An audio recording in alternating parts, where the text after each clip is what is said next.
My name is Ulli Reiner. I'm the orchestra director at Bernardo Heights Middle School and Twin Peaks Middle School. Today we have the advanced 7th and 8th grade orchestra from Bernardo Heights. We will be working on Concerto in E minor. It is the third movement by Charles Avison and arranged by Merle Isaac.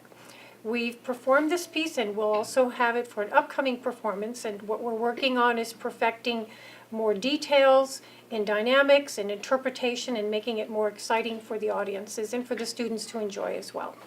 Okay, we'll begin. Okay, so let's start from the top. And we had talked a little bit about making dynamic contrast. Let's see if we can do that. And let's start at the beginning. And remember the style.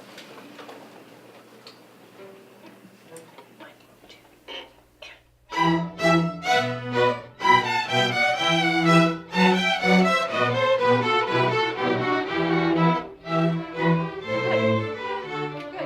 Okay, here's where we have our first combo. Where is it? In what bar? In the fourth bar. Okay, what do we have to do there? I need you to lift your bow. I need to see that. And also, there's a change of dynamic here. So what am I going to hear us go from? We go from forte to mezzo forte. To a mezzo forte. Right, so I need to hear a contrast. So maybe you can be a little bit stronger in the beginning. Give me a little bit more. Okay, so what is the style of bowing? Baroque. Baroque. So it's the style of bowing is? Staccato. Is staccato. Okay, so you need pressure, but you have to remember that when you press, you also have to do what? Otherwise it's going to crunch. Press and release. Right, okay. Otherwise it ends up being a little bit harsh. What can you also add to it to make the music a little bit warmer when you play those staccato quarter notes? Oh, vibrato. Vibrato, yeah, okay. Doesn't that kind of give a little more warmth to it? Yeah. Okay, we get really focused on staccato sound because we really want to make sure there's a bit of a space in between each note, and that's what you're supposed to do. Then we forget, oh, we have to make it musical, and that's with little bolts of electricity in the left hand. That's called vibrato without being plugged into the electrical outlet, right? Of course. Okay, let's do it again. What? Okay, all right, you just agreed, good. Okay, back to the beginning. Let's make this a little bit more forte so that we have the mezzo forte we can drop, and there's a difference because when the piano comes, we have to drop even more. Okay, back to the beginning, here we go. Good focus. 1, 2, ready.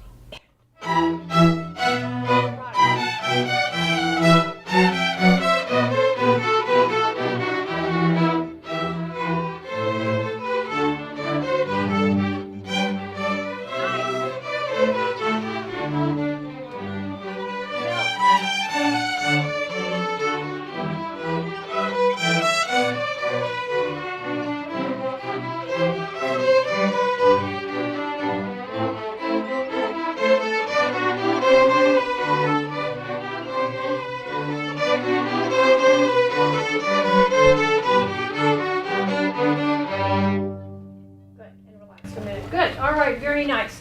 What do we have to remember? First violins, what do you especially have to do when you get to number 9? Who can tell me? We gotta go to piano quickly. Okay, what does that mean when you have to go quickly to a dynamic change? Subito. It's a subito, it's immediate. Okay, so immediately back off from your pressure, lighten up with your bow, right? And then what are you doing in that phrase? To make it more interesting, we don't want to stay piano, you're going up and down all these phrases.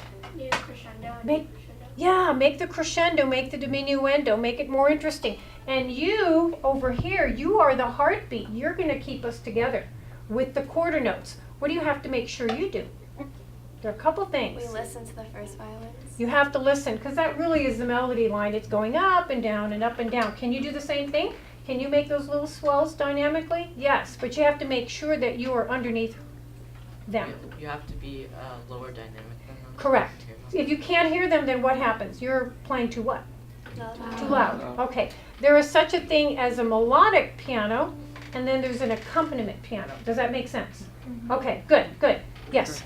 But in measure 16 it's forte, and in measure 17 it's piano. Should we like gradually go to piano, just like? Okay, 16, 17, and 18. Everyone should have forte, a bar of forte, a bar of piano, a bar of forte. What should we do there? What do you think? I don't see any diminuendo or crescendo in my score at all, and you don't either, right? So what are we going to do? Subito. Subito, Immediately. right. And that means what? Immediately.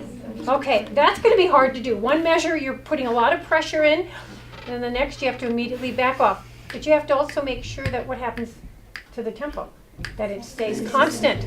Yeah, that it doesn't slow down, because what's the tendency in piano? Slow down, less pressure, we just kind of slow down. And then forte, we get excited and we start pushing. Okay, and the quarter notes can't push, right. So for measure 9, us heartbeats, we just have to do it not dramatically. It's just a small rolling hill. Correct. Just a little bit. Bum, bum, bum, bum, bum, bum. But you have to make sure you hear theirs. They're going to probably be a little more dramatic. But they have the melodic line and they have more of the eighth notes. Okay? Does that make sense? Okay. Let's start at measure number 5. I don't want to go back to the beginning. We don't have to. Number 5, right there. Okay? Where it's mezzo. Okay? We just took a breath.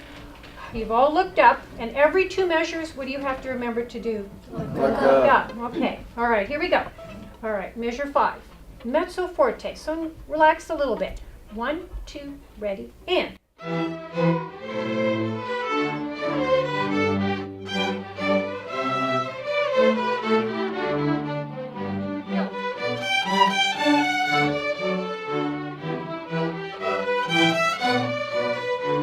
Nice job, nice.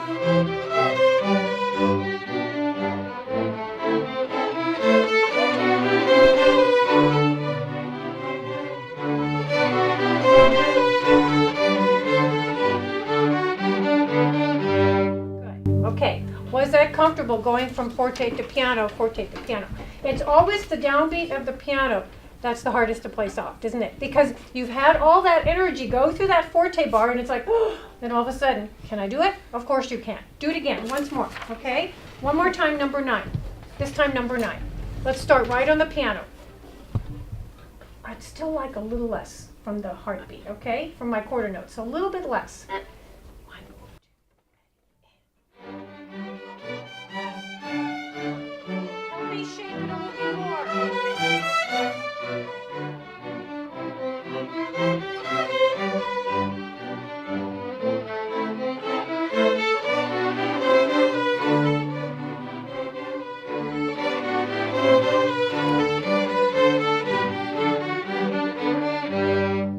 Let's go on now. Okay.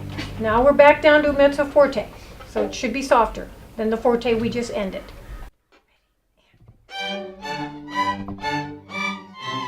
Long.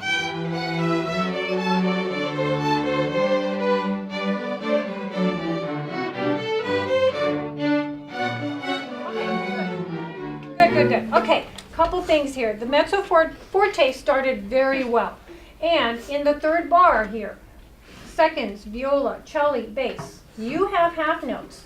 What can you be doing with the left hand to make them a little bit more musical? The vibrato. Yeah, use vibrato. Okay, please use vibrato. Make it warmer sounding, okay? And of course, the melody as well in the first violins. Okay, but first violins, you have staccato notes on top of those quarter notes. They sound a little long to me. Do you agree?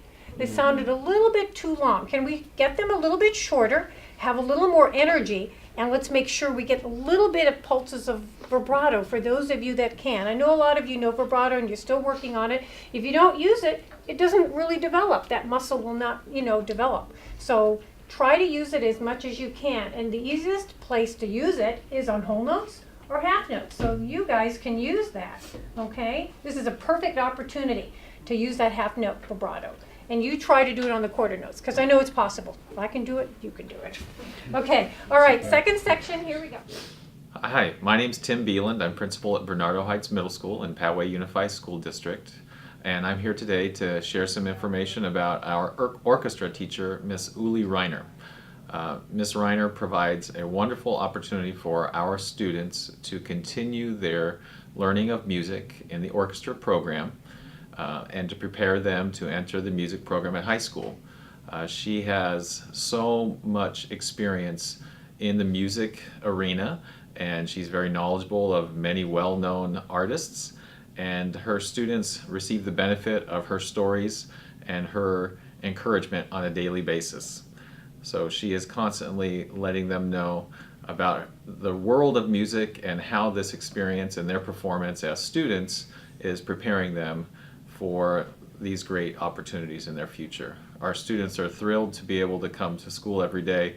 In particular, music adds one other element and dynamic to their learning and their enjoyment. Congratulations, Ms. Reiner.